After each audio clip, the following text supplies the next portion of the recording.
welcome to LOA Today. I'm Walt Thiessen. With me today are the dynamic duo of Daniel Mangana and Alex Standy. This is your Daily Dose of Happy. We are so happy you decided to join us today. And it's certainly my Daily Dose of Happy because we have the full team here on Thursday. This doesn't happen a lot lately, but we got everybody here at the same time. This is great. I'm loving this. So, Daniel, Alex, it's nice to see you both on the same screen at the same time. This is good. I am very happy to be here. Very happy to be here. Happy. Isn't it nice? I love it. It is very nice, no doubt. And we also have a special guest named Mike. He goes by the name of Michael Unbroken. I'm pretty sure that's not his surname, but it's what he goes by. And it also ties into his podcast, Think Unbroken, with Michael Unbroken. And I kind of got the sense about why he calls himself that because I read his bio. And I think, Michael, you have set a new standard for what trauma is because, wow, you lived it. But first of all, welcome to the program. Before we even get into all that, how are you doing today? Yeah, I'm amazing. Thank you. It's hilarious when I have Borat quotes going through my head as soon as I start to have an interview with somebody because I'm like, shit, don't say that. Just so you know, Walt, Michael's been on my podcast. I've been on Michael's podcast. Yes. So he wasn't just randomly saying, hey, Daniel, we do actually. No, I gathered that. Yeah. You guys knew each other. Yeah. Yeah, which is great. I love this. I mean, it's a nice surprise for me, too, that you guys know each other and apparently for quite some time, which is fabulous. I love that. But, Michael, you got to tell our audience a little bit about your background because it is quite a background. Yeah, for sure. And I always tell people, like, this gets a lot darker before it gets lighter, so buckle up. You know, today my life is very different than where it started. An award-winning speaker, best-selling author, top 10 international podcast host, blah, blah, blah, blah, blah, right? But that's not where it began, as many of these stories do not begin in that aspect. Growing up in Indianapolis, my mother was a drug addict and alcoholic. She actually cut off my right index finger when I was 4 years old, had about 5-6 surgeries on that thing. And people, well, that's the reaction. Well, people go, oh, my God. And, you know, the thing is, like, hurt people. And healed people heal people. Yeah. And so as I was going through childhood and experiencing all this trauma, like that's foundation. She married my stepdad when I was 6. He was crazy abusive. Like the dude would rip us out of bed in the middle of the night and beat the shit out of my brothers and I for putting away wet dishes, right? Oh, that's boy. Context. And so I spent the majority of my childhood homeless, deeply in poverty. In fact, between 8 to 12, lived with 30 different families, getting bounced around place to place to place. Sometimes it was vans, sometimes it was abandoned houses. Like I never knew, man. And my grandma adopted me when I was 12, which would be a godsend to some extent. However, I'm biracial. If you're listening and not watching, I'm black and white. And my grandmother was an old racist white lady from a town in Tennessee you never heard of. Oh, no. And so we had a copy of Mein Kampf in our living room. Oh, no. My uncle is a part of the Aryan Brotherhood, you know, and so like imagine the massive identity crisis I had. So at 12 years old, I started doing drugs. I was popping pills, doing drugs. By 13, getting drunk. And by 15, I was expelled from school for selling drugs. I was breaking into houses, stealing cars, running from the cops, getting shot at. Like, I mean, it was some movie shit, like for real. My life was crazy. And one day I got a call from a counselor, and they're like, you need to come to school. The dean wants to talk to you. And I'm like, for what? You guys already kicked me out. Like, we got nothing to talk about. So I go to school, and they're like, look, your name has been entered to become a part of this last chance program. And this is your only opportunity. So you either take this and you say yes now, or good luck with the rest of your life. And so I decided to go for it. I do the last chance program. I start learning some skills. I actually, during this time, I put a restraining order on my mother and my stepfather. Wow. And you can see it on my report card. It's on the internet. This is not a joke. I made straight A's. Whoa. And so I'm captain of like the football team, wrestling team. I'm dating a cheerleader. Like my life is totally different. And then my mom gets through this rehab program. My grandmother allows her to move back in. Within a month, my mom is hiding pill bottles, drinking gallons of vodka, crashing her car. And like clockwork, you can watch my grades go from straight A's to straight F's. And what I didn't realize, of course I understand now, is like she was back in her traumatic experience, living with my grandmother again. And so at one point, as I'm 18 years old, my mom attacks me in the middle of the night, and I defend myself, and I tell her, if you ever touch me again, I'll kill you. And I literally meant that.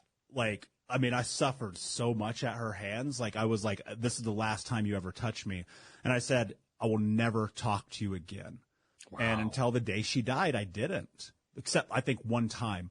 And the only reason I'm here talking to you guys today is because I held that boundary.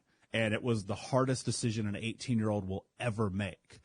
And so I found myself in some really weird positions as I'm going through my late teens, trying to figure out life. And I end up not graduating high school.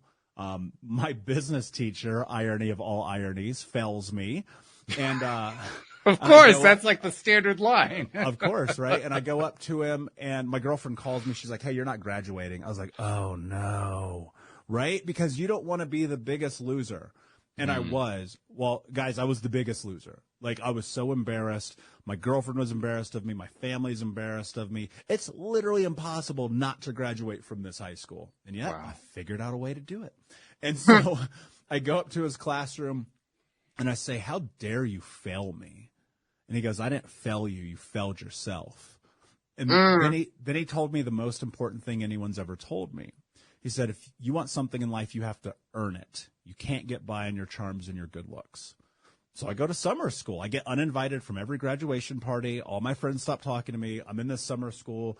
And this teacher comes up to me 3 weeks in, and he goes, you know what? We're done with you. We're going to give you your diploma at the end of this. We're done. And I was like, this is the opposite of why I'm here. And so I'm like, all right, what do I do? And I'm simply trying to figure out life. I'm working a warehouse job, putting microchips into motherboards every day, 12 hours a day, watching the desperation in people's eyes. Like, this assembly line, you know what I'm saying? Like, this is where dreams go to die. And I got fired, probably because I was stoned. And so I'm sitting in my car, and I'm like, all right, time out. Hold on a second. What is the solution for poverty, for homelessness, for abuse, for all this suffering? I was like, it's money. It's got to be. What else could it be? And I made a declaration to myself. I said, by the time I'm 21, I want to make $100,000 a year legally. Now, the legal part was incredibly important because I have been handcuffed multiple times. I have family in prison for life, multiple people. And as of today, my 3 childhood best friends have been murdered. So I knew where I was going. I knew it.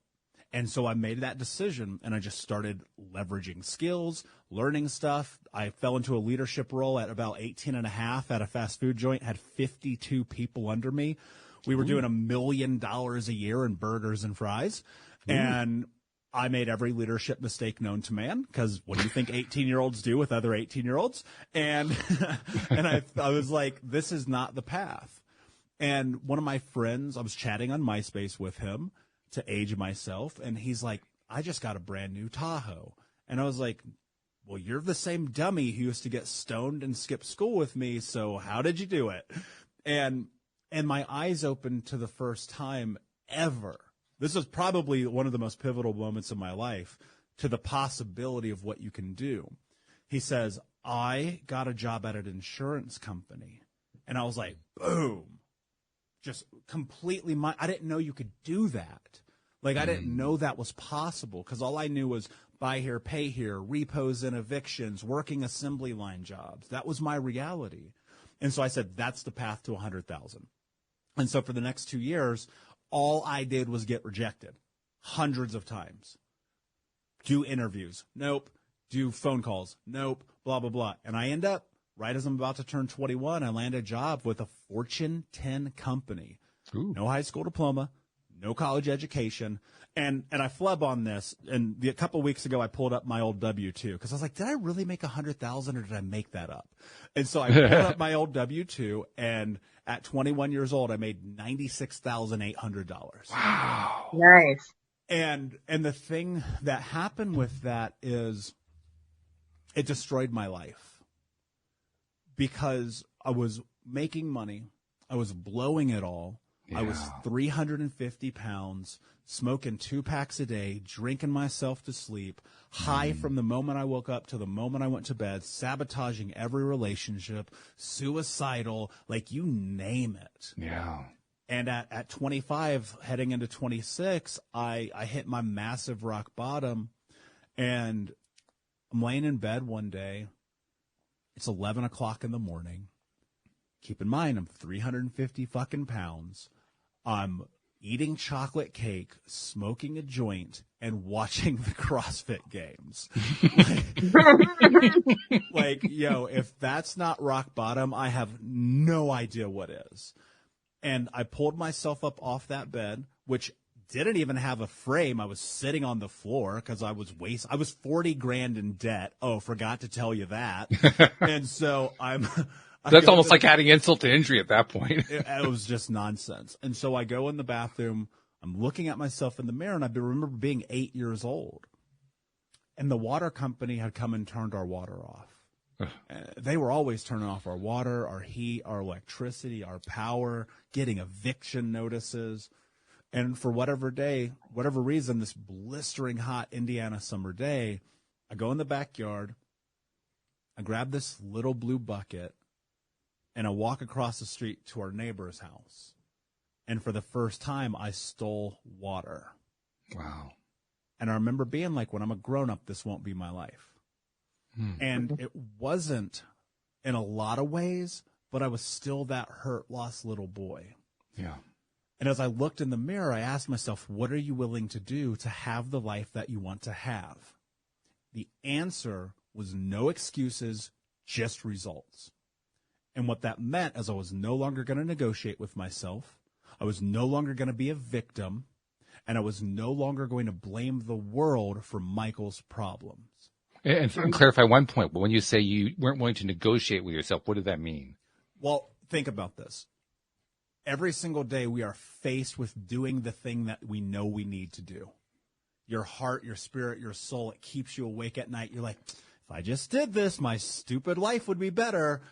But we torture ourselves. And I said, I will no longer do that. And so whatever needs to be done, I will do, right? And you hear this old quote. I cannot remember who said it. I want to say Emerson, but I'm probably wrong. He said, a coward dies 1,000 deaths. A man of courage dies one time. And I was dying 1,000 deaths every single day, putting it off, hiding from it, running from it, stuffing it down, pretending it wasn't there. And so I just went deeper and deeper and deeper and deeper. And almost 12 years later, here I am talking to you. Wow. My God. That's an amazing story. That's even more traumatic than the profile. The profile that I read of you was bad enough. Yeah, but that story's like, okay, can I just go kill myself now? That is just incredible. Wow. I don't know how else to react to that except to say congratulations for climbing out of it. Because that's one hell of an accomplishment. Well, it took 1,000 rock bottoms. Like, that's the thing people don't understand. I don't want anyone ever to believe that for 1 second this was easy. And it's the hardest thing I've ever done. And, when I was 26 to 30, man, it was a step forward and a million steps backwards. It was iteration after iteration, failure after failure, lesson after lesson, like screw up after screw up. Because I was just, here's the thing, like people don't understand this about trauma, abuse, and the things that we go through in our childhood. Causation and correlation is everything in life. And for me, it's not this finger that I've had 6 surgeries on. It's not the cuts and the burns on my body. That's not the stuff that like haunted me, right? It was the theft of my identity. You learn how to not be you to be safe. Yeah. Right? Because what's the brain's purpose? It's very simple. Survival. That's it. That's the only thing it does. And so when you're faced in these environments and the thing that you do is try to be yourself, and you do that in a way in which on the outside of it, there's negative ramifications. abuse, mentally, physically, emotionally, spiritually, religiously, sexually, right? Every time you try to be you, well, your brain says, hold on, wait. If I'm me, I get hurt. Well, why would I want to be me? And so what you do, you start to placate, you start to bend, you start to chameleon yourself to the world. And the sad part about that is that actually keeps you safe for a period of time when you're 8, 12, 17 years old. And then when you're 26, 35, 57, you don't know how to be you because you've never done it. And you're learning in real time. And whereas children who grow up in safe environments have the ability to learn in real time with support and compassion and love and grace and empathy, where when they make a mistake, their head doesn't get slammed into a wall. They get to understand who they are in the developmental phase, in the spot in which you should be learning who you are. If you come from my background, well, guess what? Right. You bend, you chameleon, you don't be who you are for safety. And then when you're 26 and you hit rock bottom, you go, holy shit, I have no idea who I am. And when you start stepping into that, the thing that happens is in real time, when there's a lot on the line, you're learning about who you are. And if you're willing to face the inevitability of the failures that come along with that, what you will discover is you can build resiliency and confidence through continually doing difficult and uncomfortable things. And so from 26 to basically 30 years old, and even still to today, to be honest with you, but especially in that pocket, it was just doing it again and again and again and again and again. And in that, slowly learning who I was while trying to navigate the reality that I was building around myself of just simply trying to get to one conclusion. Can I be okay with the reflection in the mirror? Yeah, absolutely. In fact, as you tell your story, I mean, I totally get and agree with everything that you've been saying so far. One thing just kind of jumps out at me, though. And it jumps out in a huge, huge way. Yes, certainly you had this horrible, terrible situation, this awful experience, and it was your life, and you climbed out of it. But to me, the biggest part of it is you climbed out of it not just without mentorship or coaches who could give you a model of what to climb out of, or how to climb out of it, but even worse than that, all of your models were models on how not to climb out, on how not to get ahead, on how not to have a life, on how not to feel good about yourself. And you found a way to do it anyway. That's impressive. Mm-hmm. That's really impressive. One of the things that is true about who I am to my core is that I love to learn. Like, I really do. I hated school because I didn't want to learn that stuff. It made no sense to me. I was like, why do I got to learn stuff that I have no interest in? But I would go to the library all the time as a little kid, which was around the corner from my house, for two reasons. One, they had air conditioning. And two, because it was a place where I could be safe, at least until 7 o'clock when they closed. And I would just sit there and I would read all day long. And like most kids bury themselves in fiction. I can't stand it. Even to this day, I can't.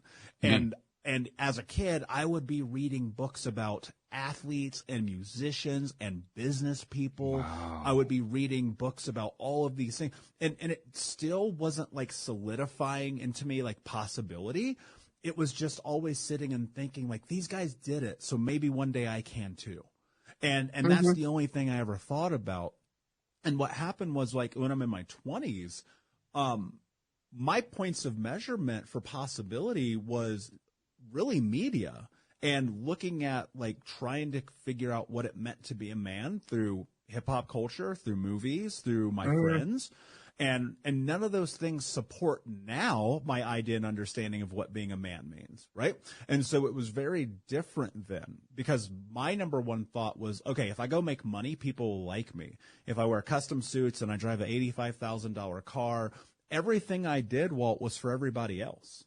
It was not for me. And what happened was this pivotal turning point happened. And I don't blame, that's not probably the right word. I commend a lot of this to being an entrepreneur. Like I truly do, because I was sitting and learning from entrepreneurs online. And this is prior to like podcasts and stuff. This is online courses and webinars and like phone webinars where you'd have to dial in. Right. And I would do that kind of stuff. And I would just listen. And one day it hit me. It was a little bit prior to being on Ask Gary Vee show almost 7 years ago. I was like, hold on, these guys and girls and women and men, they all have something in common. They all own who they are unapologetically. Mm-hmm. And that was the thing that I did not do. Yeah. And that was the thing that I so desperately wanted. And so the influence, yes, correct. I did not have those mentors and coaches and those models growing up, but I kind of did because I was always learning. Right? Yeah. And it was through being the learner that has kind of led me here. And when I got deep into my mentor Tom Bilyeu's work, like everything really shifted. Right. And so for 6 years of like working with that dude, getting him buried in my brain, having conversations with him that changed my life forever. The one thing I always tell people, like in the beginning, I could not be in connection with someone like that. I wasn't ready. I wasn't vibing on that level to work with, somebody like Grant Cardone, who has become a business partner and invested in Think Unbroken, to work with guys like Tony Robbins, where I'm in his mentorship program. Like, dude, in the beginning, I wouldn't spend $5 on the fucking book. Like, seriously, right? And now I'm like, well, how do I spend $5 million? And so it's you have to be willing to step into recognizing one of the really uncomfortable truths about mindset. And that is often, and this was my case, and I won't pass judgment on people, but instead I'll just explain my reality. I would always be like, this is just who I am. When I was in the negativity, the drama, the chaos, the low vibrating frequencies of the human experience. And when you say, this is just who I am, it's the ultimate fixed mindset. Because there's no space to step into anything else. Yeah. And I realized, like, that's really dumb. Like, it really truly is, because when you exist in that scope, then that means that you are never going to be open to possibility. And one of the greatest things that I've done, I just paused and I said, you know what? Maybe it's more important for me to be the dumbest person in the room moving forward. And what do you mean by that? Because there's a specific meaning you have in mind. Well, in general, I don't want to be, and this is not to be offensive, I swear to God, and I know somebody's going to email me. It happens every time I say this. It just does, but I'm not trying to be offensive. I do not want to be around low vibrating people. Okay. I don't. And I don't want to be around people where I can be the one who always has the best ideas, who's the smartest person, who's the one that has the... I need to be around people like you and Daniel and Alex and people who are like, you're vibing up here, and I don't know that, and I need to learn that, so I need to be in that room. I need to be learning from those people, reading their books, going to their conferences, listening to their podcasts, enveloping myself in their information. Because if you're like, this is so true. You hear this all the time. Go look at the people you're around. Like, that's who you are. Whether you like it or not, it's true. So if you're around people like when I was 25 years old, chain smoking cigarettes, doing cocaine, drinking every night, spending money in bars, living a lavish, fast lifestyle, spending no effort or energy into personal development, that'll be the world you live in. And then if you change that and you shift it and you go, and look, this is the hard part, because all of those people of my life who have served me for a purpose in the seasons I've lived, I love them. Like, I wouldn't be here without them. And people hear this kind of stuff and they go, you just throw people away. No. I go, look, I'm going here. So you can come with me. But if you're staying there, enjoy base camp, bro. I ain't coming back down there. I'm not. And that's one of the hardest realities of a conversation like this is, at some point for you to explode into the stratosphere, you've got to unshackle yourself from the tethers of what's holding you on the surface. That's really great. Wow. Yeah. One of the things that most impresses me, and there's like a list about 25 items long, but one of the things that near the top of that list about the story that you've told and about you is it wasn't part of the way you told the story, but it was evident through the story. You became intuitive You said, I'm going to go what feels like the right direction for me. And that's a hard decision to make, especially when you don't have the guidance, the influencers, the people to point you in that direction. You found a way to go there. Yeah. Man, you have my heartiest congratulations. That is a fabulous achievement. I truly mean that. That's fabulous. Thank you. That's the thing I'm always trying to teach people. Like, if you listen to your gut, you'll never be wrong. Think about this, how many times your gut was like, yo, don't hang out with that person. Don't go on that date. Don't get in that business partnership. And then a month later, you're like, I knew it. It's about honoring that. And when I was young, one of the greatest things about my childhood is that living with all of those strangers, getting bounced around for those 4 years, being upside down, never knowing where I'm landing, like, I learned how to read people really well. It was survival. I had to. I didn't know what your intentions are. Because, Walt, real talk, like, sometimes I knew if I went to sleep that night, something bad would happen. Right? You have to be able to learn that. You have to be able to I don't even know how you went to sleep, to be honest. Most times I didn't. I had massive insomnia until I was like 26 years old. Right? And so, in those moments, I don't doubt it was looking at and making meaning of it and trying to honor my whatever I thought was real. But what happened also in that is that I learned something really interesting about people. They all will tell you exactly who they are if you're paying attention. Yeah, right. And so I just started paying more attention and listening to my gut. My friend Gary Brecka said something that really hit me hard a couple years ago. He said, the highest vibrating frequency known to man is authenticity. And so when you're vibing back and forth with something, you feel it. You're like, man, I'm here. I'm present with this. But if something's off, you know it and you feel it. And I'll give you a great example of that intuition saving my life. When I was 18, and this is, around this not graduating high school time, my best friend, literally my best friend, I never share this story, but I think it's important because I'm going to point to what you just said. My best friend, my brother, we did everything together, comes up to me. He goes, hey, man, I got a line on some cocaine up in Noblesville, which is about 45 minutes north of where we were. Also, per capita, probably more cops in that area than any other part of the whole state. Of course, yes. And he says, look, man, I need you to drive up there with me. I'm going to run in. I'm going to come out. I just need you to look out. And to this day, I'll never understand why. But I stood out my screen door on the backyard on the side of my house, and I looked at my best friend, and I told him no. And that night, after he went and picked up these drugs, he got pulled over by the cops for a missing taillight. And you see, he was a minor. I was not. Oh, yeah. If I would have been in that car, I would still be in prison. Right.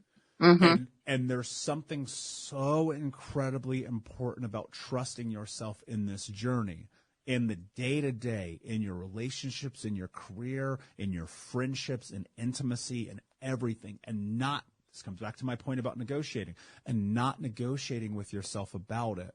Because if you sit in your truth, you're going to know everything that you need to know about what you need to do next. And sometimes that involves hurting people's feelings.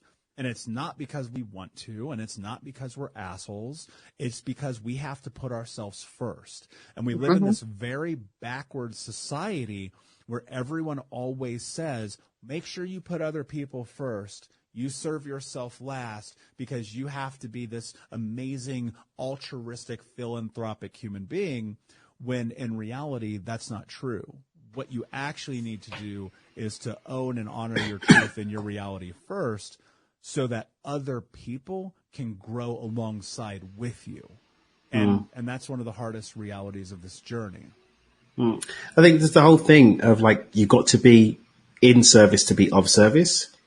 And so often, those of us, I was just speaking to my friend about this literally just before we hopped on today, like, when you get into a situation where you've just given and given and given of yourself, at some point, you're going to hit a point where resentment kicks in. At some point, you're going to blow up. At some point, you're going to self-sabotage. And also, you can't give the best to others if you're only half fool yourself anyway. So that's definitely a truth. Definitely a truth there. Yeah, and my hope is that people would honor that and just simply say, I don't have to give 100% of myself to people. And your point about resentment is so true. And you know where that comes from? It comes from expectation. You sit here and you go, I'm going to give. And then it's like, aren't you going to give back? Aren't you going to give me mine? Where's my cookie? Where's my my cookie? Right? And if you want to avoid resentment, it's so incredibly important that you're operating through really what I believe is the fulfillment of delivering value. That's it. If you want to make somebody's life better, make somebody's life better. You don't need to record it and put it on TikTok. I mean, you can. You might go viral. Great. Okay. And? Right? And cool. You're famous for 5 minutes. I think there's a space in which that is needed because we live in this really low vibrating frequency world right now. But I think the problem with that is that altruism is not real.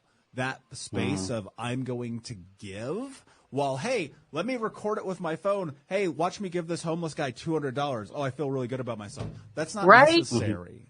We don't need to do that. The universe will take care of you when you're doing good things.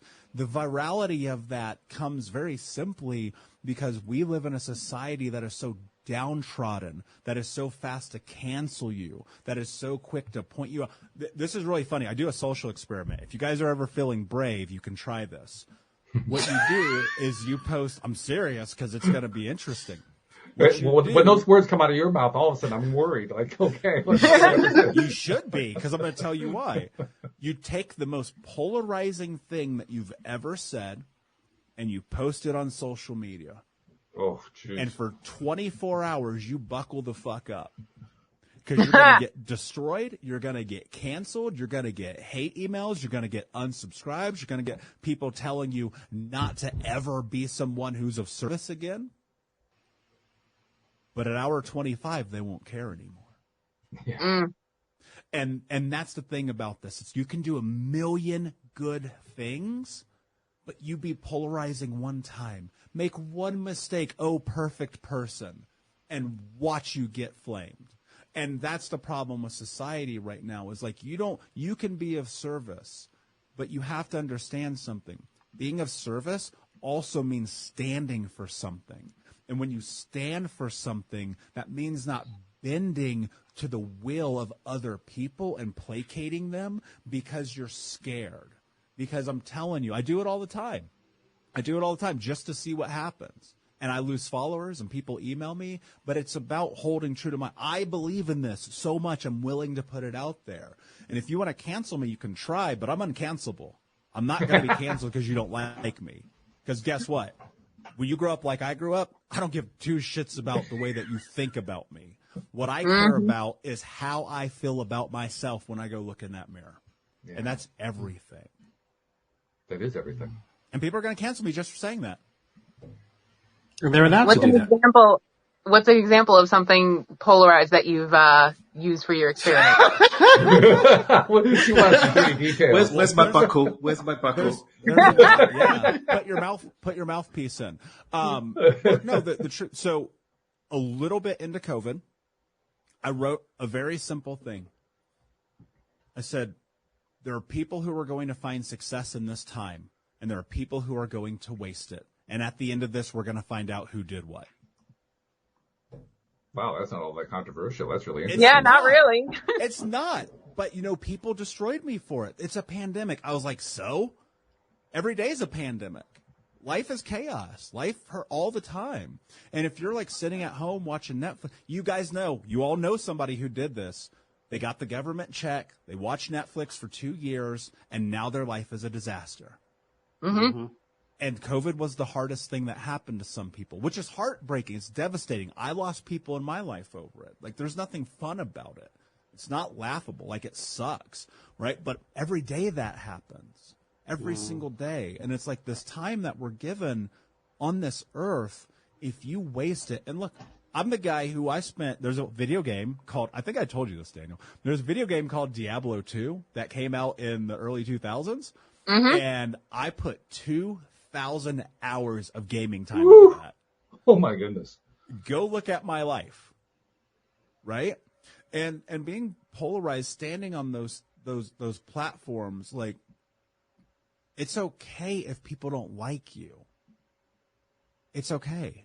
It's fine. Not everybody's between the four of us, I guarantee we can find a reason not to like each other.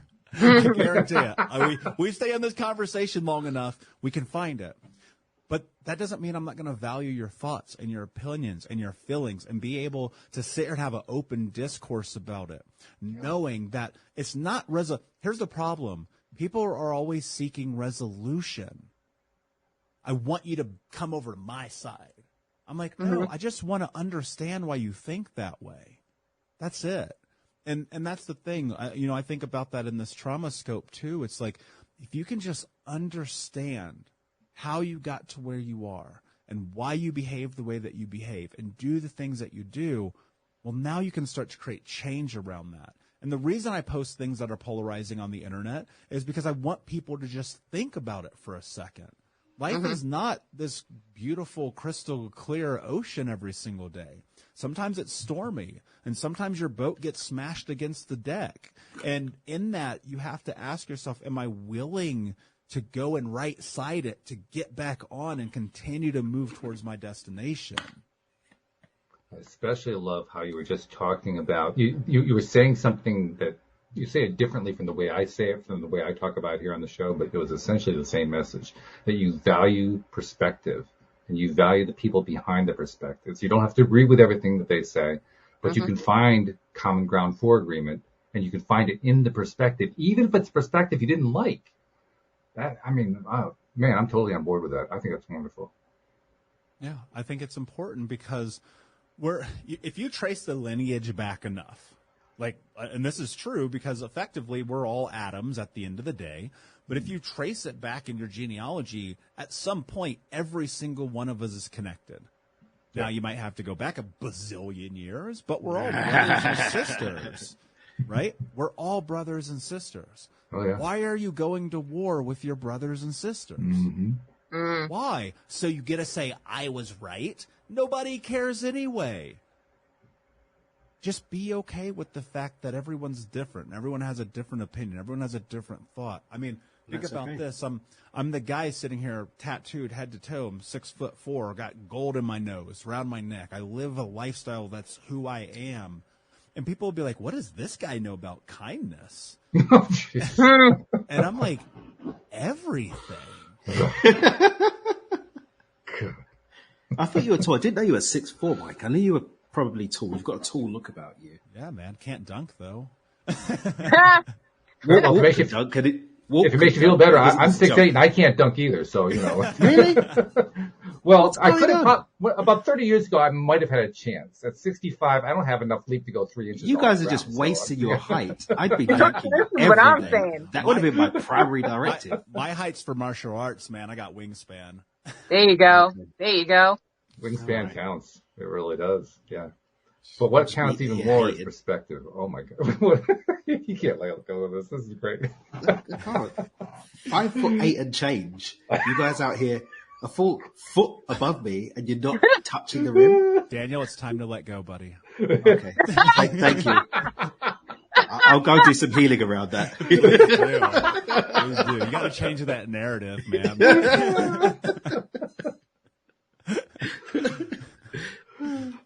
It's okay, Daniel. I feel you. I'm the smallest person in my family. Yeah, but your family's all like 20 foot tall, so I don't really You're think that right. counts, Alex. I was just letting go, Alex. Please.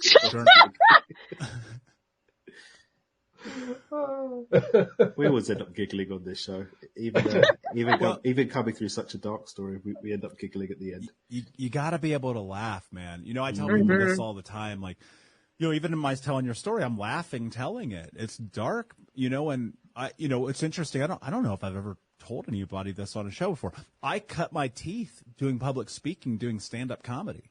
That's my background. Wow. Because these stories are so dark. I would just be like, I'm going to go make people laugh at my suffering. And, and it made me a good public speaker. And it's like, yes, you have to take life seriously, like you really do, but it can also be fun and enjoying, and you can have a lot of joy in it. You can laugh at it, and I think it's the seriousness of our society that makes it so polarizing right now, right? It's like if you can just laugh, it's crazy.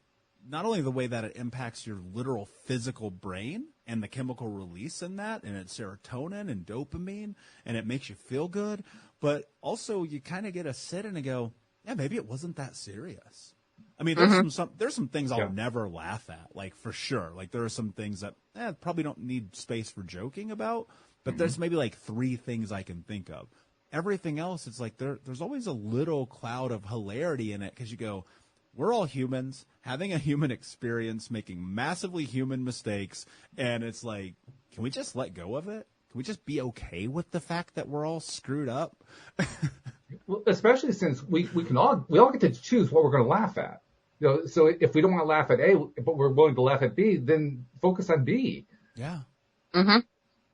It's really that straightforward. So, I mean, like you say, we have this tremendous ability to do so much good for ourselves by focusing on humor, by focusing on stuff that feels good to us. But I also want to throw in, we also have an effect on others too. Yes. Because when we're in that space, when we're able to bring ourselves, particularly coming out of a dark space, one as dark as you went through, I can even barely begin to imagine it, to be honest.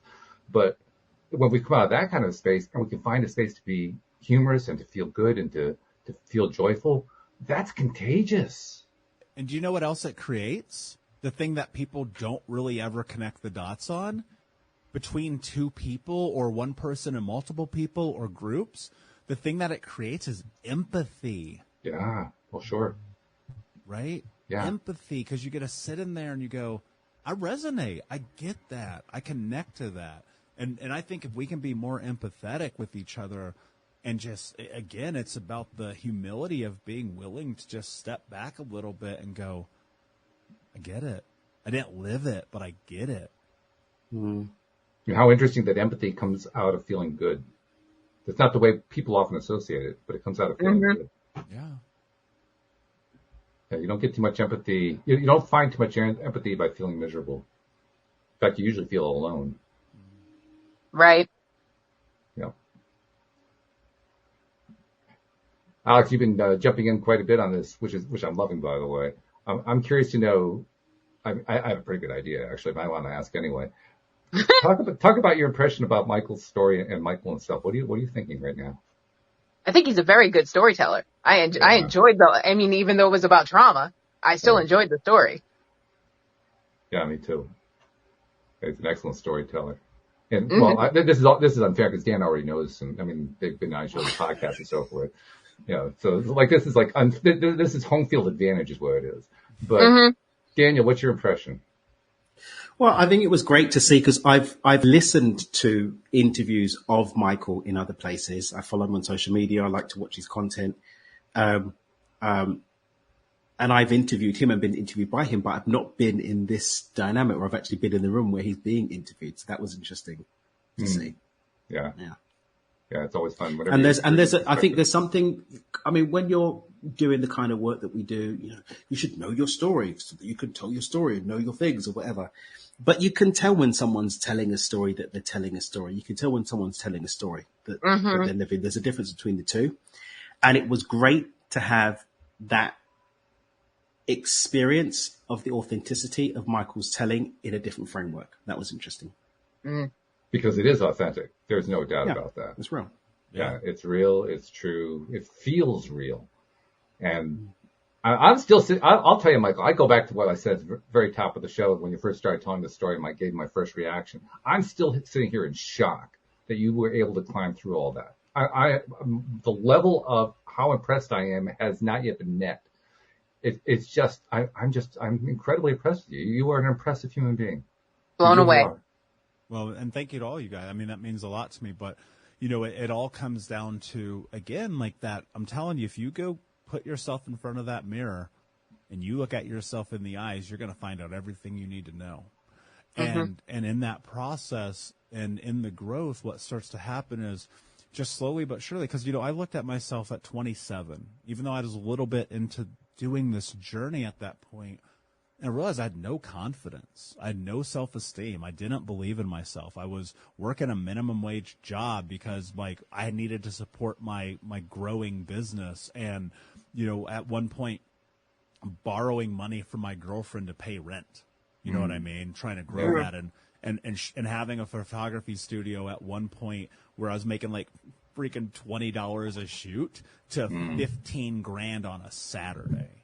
And the way that you build confidence, if anybody takes anything from this, I hope it'll be what I'm about to say. If you want to build confidence in your life, challenge the narrative of the reality of the person that you think that you are by doing incredibly difficult things that make you uncomfortable consistently.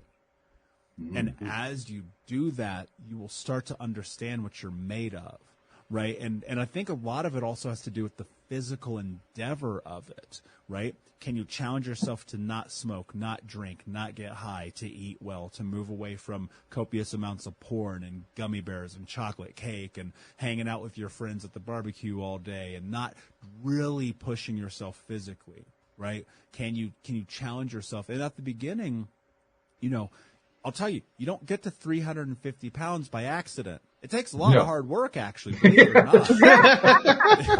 It does. It's quite the accomplishment. It is. That's right. And so It's all the porn and gummy bears. That's what it is. 100%, which also is a great name for a podcast. And so when I look back at it now, I weighed myself this morning, I'm 212. That's a human being lost. And in my first book, I took the old Michael out behind the shed and I killed him. Literally.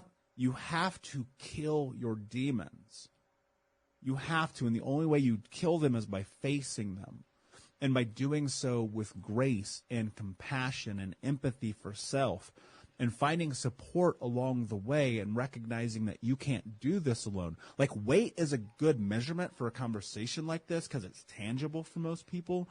But in that, what happened is it started as this very, very small trickle that turned into a waterfall.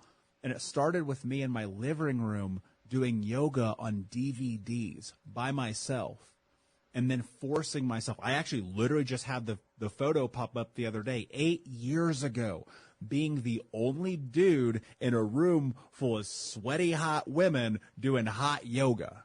And me telling my brain, go do hot yoga because you have seen the impact that it's had on other people's lives.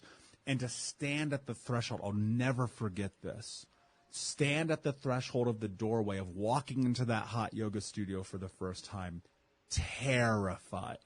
I've had a gun in my face, and it wasn't as scary as walking into hot yoga the first time. Wow.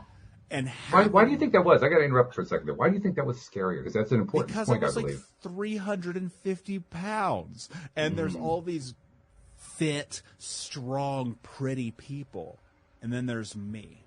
And in that moment, I made a declaration to myself that really, really solidified my original statement of no excuses, just results. And what it was in that moment was do it anyway. And that's the place where people fall off, is they don't do it. They go tomorrow. I'll hit the gym tomorrow. I'll change the diet tomorrow. I'll quit smoking tomorrow. Well, guess what? I don't know about you, but I don't have any calendar that promises that I get tomorrow. The only thing that I know is that I'm alive right now. And if you can change your relationship with time and death, you will change the way that you operate in the world, because inevitably it's coming. You don't know when. I pray you get a long and healthy life. But I also know that's probably not the case for most of us. And so if you keep living your life like you get tomorrow, one thing's going to happen that I can promise you. You're going to die with regret. And that is a life unlived. So stop waiting for tomorrow. Start pushing yourself. Like, the truth about this, you might have to put your foot in your own ass for a minute. Truthfully. And that's a hard truth, because we live in a coddling society right now. And they'll be like, well, this guy's talking about childhood trauma. What is he talking? He doesn't. Because I lived it, man. I lived it every day of the space in which I didn't show up. And if you want to continue not to show up, I promise you, I can tell you exactly where your life's going to be.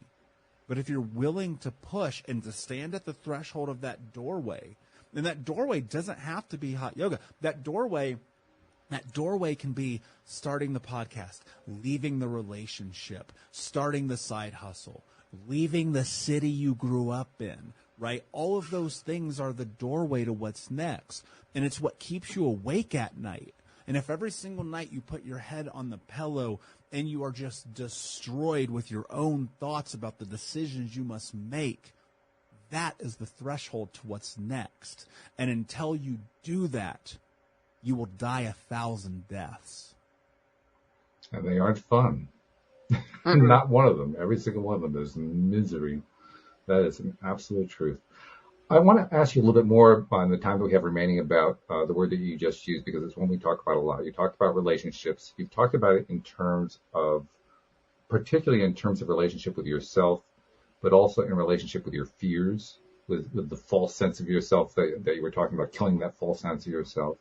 But tie in also relationship to others. How does relationship to others fit in? It's everything. It's literally everything. You know, and very much how Daniel consumes my content, like I consume his content too, right? We're a community, right? I talk about the 3 C's a lot, so I think this will be kind of easy segue. 3 C's are this: community, connection, commitment. That's about people. Community. The first thing I always ask myself is, who am I around? Who are the people I'm around? Last night, I was having some time with some of my closest guy friends. These guys could not be any more of an opposite of the guy friends that were my friends in my 20s. We weren't drinking. We weren't getting high. We weren't talking about all the people we've had sex with. We were talking about intimacy and compassion and love for each other. We were talking about finances and business and personal development, the conferences we're going to, the physical challenges that we're moving in. The community that you're around is everything. And the thing, coming back to what I said earlier, like, people don't want you to change. They just don't. And Jay-Z has my favorite quote of all time. He says, the people around you saying that you changed, well, I didn't do all this work to stay the same. Stay the same. And that's what this life is about, the continuation of the willingness to, like, go and find the right people, because the people are everything. And so when you have that community first, you have to look at it and assess it and go, is this a community? Is this a community that is going to lead me to where I need to go?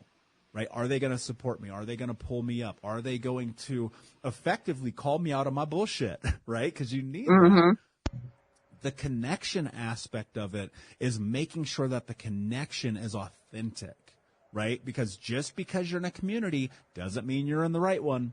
And so you have to make sure that the connection is about authenticity and truth and honesty, and in a way that is about really, really being able to be yourself amongst a room of people who are really, really willing to be able to be themselves. And then the last part of it is commitment. And commitment is such a strong word because we live in a throwaway society, right? It's really easy. Again, going back to this cancel idea, right? If you say you're going to do something, you have to do it, right? Think about this conversation we're having today. I have all the reasons in the world. I could think of about 58 reasons today why I could have been like, we'll do it next time. You have to commit to what you say you're going to do with the people in your life, because they're going to reciprocate that to you. And I ask myself this question all the time, especially from a business-minded perspective. If I don't keep my commitment to myself, how will my clients ever believe that I will keep my commitment to them? And so, Truth. So people and the way you think about people and engage with people and connect with people is literally everything. Wow, really, really powerful there. One of the things also that goes along with the relationship topic, I think, particularly in this context, is that in your early years, your relationships were all terribly counterproductive. And you have evolved your life, you've evolved yourself to a point now where it's a completely different life from what you experienced then. And your relationships have a completely different meaning compared to what you experienced then. I'm wondering, Does that actually help you to value the relationships more? Oh, 100%. Because when I'm thinking about the people that I'm in connection with now, the thing that we bond over, it's not the game, it's not high fives and alcohol, it's not sex or money, it's about truth. And when you can connect with someone in truth and you're vibrating at that level of authenticity, it actually creates love. Think about that for a second. It creates love. It creates this beautiful energy of light, this place in which you can come together and feel like I'm not going to be judged about what I say or who I am or the tattoos on my hands or whatever that thing is. And that only comes from making sure you're in the right connection, because we've all had this experience where we told someone our dream and they just shit on it. Mm. And they just go, you? Come on, man. Come on. Look, I'll put it this way. I love my friends from my 20s. I've said that a couple of times now. When I told them I was leaving the Fortune 10 company, every one of them, literally every one of them told me the same thing. They said, you're crazy. You're never going to be successful again. You're never going to ever be able to do. You don't have a high school diploma and you're making more money than us. You're out of your mind. And I said this, I'm going to follow my heart because I believe that I'm capable of doing this. And now I think about the people I'm in connection with, and I'll be like, hey, I got this idea. I'm building this company. And they'll go, that's awfully small. You sure you don't want to go bigger? It's a very different world. Yeah. Mm-hmm. And Very them different. saying that is about going, are you sure you're doing as much as you can? Yeah. So you have managed to surround yourself with not just an external world, but an internal world that the way you look at it is constantly challenging you to be a better you. It's constantly challenging you to say, what more are you looking to do with your life? What more are you looking to get out of your life? What's the next step for you? So I'm going to ask you the question. What's the next step for you, Michael?